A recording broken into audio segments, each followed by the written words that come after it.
বাংলাদেশে সফররত মার্কিন প্রেসিডেন্টের দক্ষিণ ও মধ্য এশিয়া বিষয়ক বিশেষ দূত সার্জিও গোর হাজির হয়েছেন রোহিঙ্গা ক্যাম্পে। তার আগমনের খবর শুনে বিভিন্ন প্লেকার্ড হাতে দাঁড়িয়েছিলেন রোহিঙ্গারা।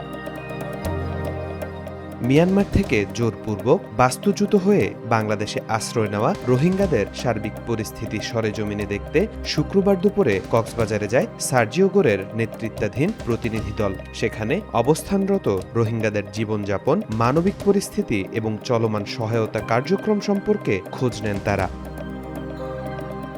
মার্কিন প্রেসিডেন্টের বিশেষ দূত সার্জিও গোরের সঙ্গে ছিলেন বাংলাদেশে নিযুক্ত মার্কিন রাষ্ট্রদূত ব্রেন টি ক্রিস্টেনসেন, রাজনৈতিক ও অর্থনৈতিক কাউন্সিলর এরিক গ্যালান, বিশেষ দূতের সিনিয়র উপদেষ্টা চার্লস হটর্ন ও চেস্টার ক্রুগার, আঞ্চলিক নিরাপত্তা অফিসের সহকারী আঞ্চলিক নিরাপত্তা কর্মকর্তা ক্রিস ওসবোর্ন ও ইয়ান ডিক এবং সমন্বয়কারী কর্মকর্তা আহমেদ হোসেন।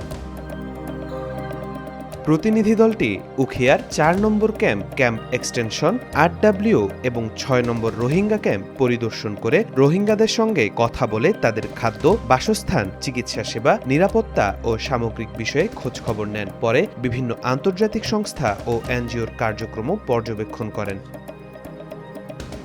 মার্কিন প্রতিনিধি দলের দৃষ্টি আকর্ষণ করে দেশে ফেরার আবেদন জানান রোহিঙ্গারা। এ সময় তারা রাস্তার দুপাশে বিভিন্ন লেখা সম্বলিত ব্যানার নিয়ে দাঁড়িয়ে নিজেদের আকুতি জানান।